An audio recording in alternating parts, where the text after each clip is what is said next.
A Academia destaca um estudo que analisa o direito internacional dos direitos humanos sob a ótica do direito comparado entre Brasil e Angola. Além da proximidade da língua, os dois países têm outros pontos em comum. O estudo no formato de dissertação é de Ana Cristina Macedo Leite Santos, mestre em Direito Internacional pela Universidade Católica de Brasília.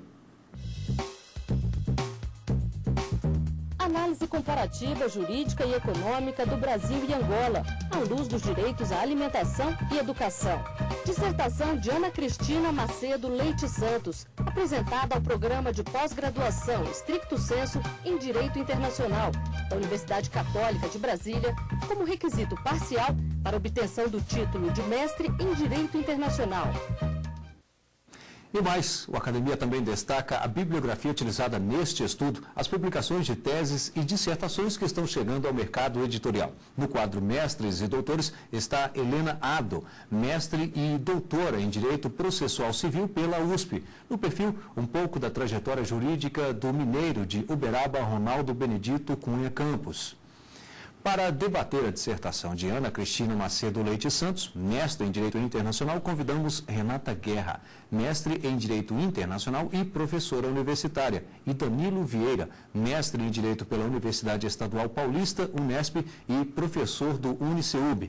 A quem aqui eu gostaria de agradecer a presença por aceitar o nosso convite da TV Justiça para participar do programa Academia de hoje. Doutor Danilo, também a doutora Renata, nosso muito obrigado. Agradecer a Ana Cristina e já pedir para que ela faça então a apresentação do seu trabalho.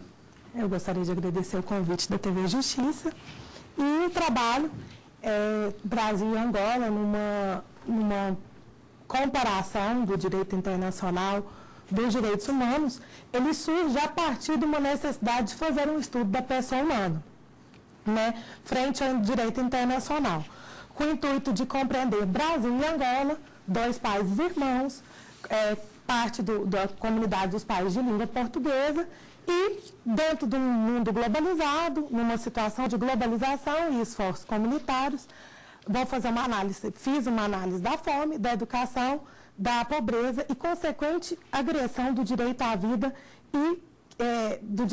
que repercutiu em duas frentes, Uma vontade dos países periféricos em não serem excluídos da integração econômica e política e uma resistência dos povos à chamada invasão dos novos bárbaros.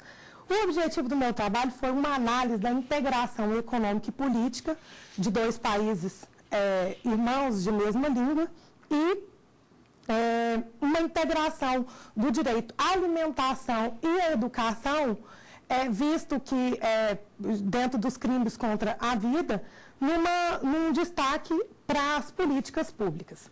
O desenvolvimento do meu trabalho foi dividido em 4 partes. Então, eu fiz uma análise histórica e filosófica da Bíblia às leis do Estado, passando pela Constituição norte-americana, pelo liberalismo e fiz uma análise dos primeiros documentos e constituições, com o intuito de detectar a dignidade da pessoa humana, bem como a constituição desses direitos humanos num cenário internacional. Numa segunda parte do meu trabalho, eu analiso a ONU, a necessidade dessa organização para uma sociedade que veio de um pós-guerra e que tinha um pós-guerra de atrocidades, de guerra, e que tentei fazer uma relação desse pós-guerra para o marco dos direitos humanos do direito internacional e fazer a análise dessa documentação, dessa documentação produzida pelo grande organismo dentro de uma ideia de direitos humanos também, Então, exatamente para comprovar o meu trabalho teve também com o intuito de comprovar essa ONU, toda essa produção de documentação da ONU dentro desse cenário internacional. O que isso tem a ver, o que isso produziu de efeito para essa evolução e afirmação dos direitos humanos. Então, eu falei num terceiro momento dos acordos bilaterais Brasil e Angola. O que esses acordos, muitos acordos assinados poucos acordos ratificados. E qual que foi essa necessidade que se viu desse auxílio Brasil-Angola numa ideia de igualdade histórica entre Brasil e Angola, que eles têm essa proximidade histórica. Eu acho que é o ponto relevante dos dois países, é uma proximidade histórica. O meu trabalho também se deu com uma pesquisa de campo. Então, a ida a Angola, para a conclusão desse estudo, fez verificar ainda mais essa identidade histórica, essa necessidade de analisar a história para depois analisar o direito interno, o direito internacional e os direitos humanos dentro desse contexto. Então, eu também não deixei de falar, Angola é um país que recentemente conquistou a paz, eu não deixei de falar do direito à saúde, que é consequência de um mundo, de uma economia precária, ter doenças, etc. Então, eu não deixei de falar do direito à educação, bem como o tráfico de pessoas, que é um negócio altamente rentável para a economia do crime. Então, foi falado de tráfico de pessoas, direito à saúde, Angola como um país recentemente que conquistou a paz, e, num quarto momento, eu fiz uma análise de índices econômicos, a influência do fenômeno dos índices econômicos na pobreza, na fome, na miséria, e nessa necessidade do direito à felicidade, do direito à esperança, no direito à vida, tá? Então, falei sobre a educação como uma solução para a ausência dos direitos sociais. Eu percebi que países que são altamente desenvolvidos, todos têm uma forma diferente de ver a educação e de colocar a educação. Então, tanto o Brasil quanto a Angola, a gente percebe essa decadência ainda na discussão do direito à educação. E discutir os direitos humanos como expressão maior do direito à vida. Porque os direitos humanos vêm com aquela ideia do direito só do bandido, do direito vinculado ao preso. Então, deixa de lado a verdadeira identidade filosófica, a identidade de que o direito internacional, realmente a importância dos direitos humanos é deixada de lado. Então, a partir do momento que se estuda o direito à vida, os crimes contra a vida, o direito à alimentação, o direito à educação, com ênfase no direito à saúde, começa a se analisar, tem uma análise diferente desses direitos humanos. Então, de forma conclusiva, eu percebi que a comunidade dos países de língua portuguesa, eles poderiam ter atividades muito mais dinâmicas. Então, essas atividades deveriam ser, eles fazem parte de 4 continentes, são países de 4 continentes que integram essa comunidade. Eles poderiam ter atividades econômicas, atividades muito mais atrativas na parte comercial, para que o mundo inteiro mobilizasse essa comunidade que ainda é apagada. Essa cooperação surge de uma necessidade econômica e tecnológica, tá? Que mesmo a China, é visível a presença da China na minha pesquisa de campo, é visível a presença chinesa. Só que eles ainda não conseguiram fazer uma base forte que consiga atingir um desenvolvimento sustentável para que... na verdade, eles não conseguiram fazer um desenvolvimento sustentável que tenha um alicerce sólido para dar início aos trabalhos de afirmação dos direitos humanos. Então, existe também, extremamente perceptível durante toda a minha pesquisa, o descrédito dos angolanos no que tange à cooperação brasileira. Então, existem muitos acordos e poucas ratificações. Então, a visão... os angolanos adoram brasileiros, têm extrema proximidade com o brasileiro, porém existe um descrédito. Eles têm uma admiração do nosso crescimento, do nosso desenvolvimento, que, particularmente, eu defendo isso na minha dissertação, é muito mais positivo e muito maior, esse passado que é muito mais positivo e muito maior do que realmente é.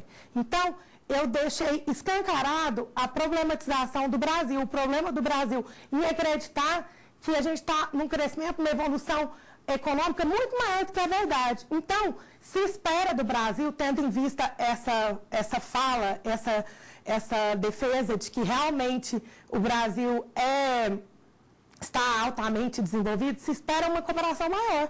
E o Brasil também ainda precisa de uma cooperação. Então, existe esse choque dentro da minha dissertação de temas de necessidade de cooperação e realmente o que vai existir nessa cooperação, o que realmente vai ter que ser feito. Então, muitos compromissos são feitos, muitos compromissos são fechados, mas não existem programas consistentes, que a gente possa falar que sejam consistentes, e que admitem a efetivação dos direitos humanos como um todo. Porque tanto o Brasil quanto Angola, elas têm políticas que mascaram a verdade sobre os direitos humanos. Então, existe um crescimento da Angola, mas ainda existe fome, existe um crescimento visível, existe construção de prédios, existe realmente um grande desenvolvimento, mas ainda não existe um desenvolvimento sustentável, ainda está longe de ter um desenvolvimento sustentável. Existe fome, existe ausência de educação, existem altos níveis, altos graus de doença, e existe alto grau também de criminalidade. E a realidade do Brasil também está, lógico que em escalas diferentes, mas existe uma necessidade também desse combate continuado contra a pobreza. Então, existe a necessidade desses países se unirem, tá? Lógico, de forma proporcional, Brasil e Angola, para que tenha um combate de crimes contra a vida, do tráfico de pessoas, tá? E esse trabalho também ele teve o intuito de demonstrar essa conexão de direito à educação, direito à alimentação, numa esfera jurídica internacional, para postular uma possível nova ordem mundial. Então, parece que a educação está sendo feita de uma forma, mas essa educação ainda, esse direito à educação ainda é violado e ainda urge essa necessidade da sociedade, do ser humano, de ter uma base de educação, uma base sólida, para que isso realmente mude o cenário internacional. Porque o cenário internacional, de acordo com os meus índices, com as minhas pesquisas, ele só vai ser modificado a partir do momento que exista essa mudança da educação, esse investimento real na educação. Não um investimento superficial, um investimento real. E também, para Angola, é necessário que se crie essa política essa ideia de educação para que realmente haja um crescimento. Então, o que eu posso concluir, deixar pela minha conclusão desse trabalho, essa necessidade. O indivíduo ele tem necessidade à felicidade, ele tem necessidade aos níveis básicos, os níveis de cultura, os níveis mínimos.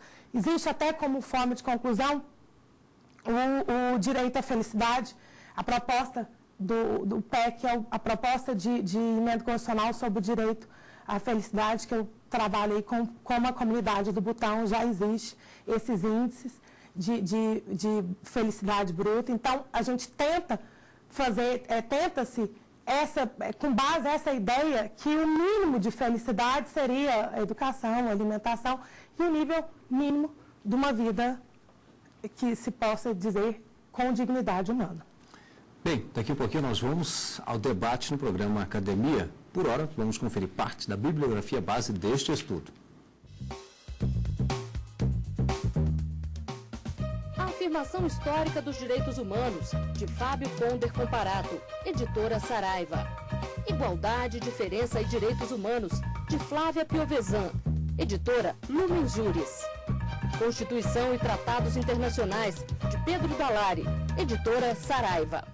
O Academia é um espaço aberto ao conhecimento e quer a sua participação. Por isso, entre em contato com a nossa equipe pelo endereço eletrônico academia@stf.jus.br.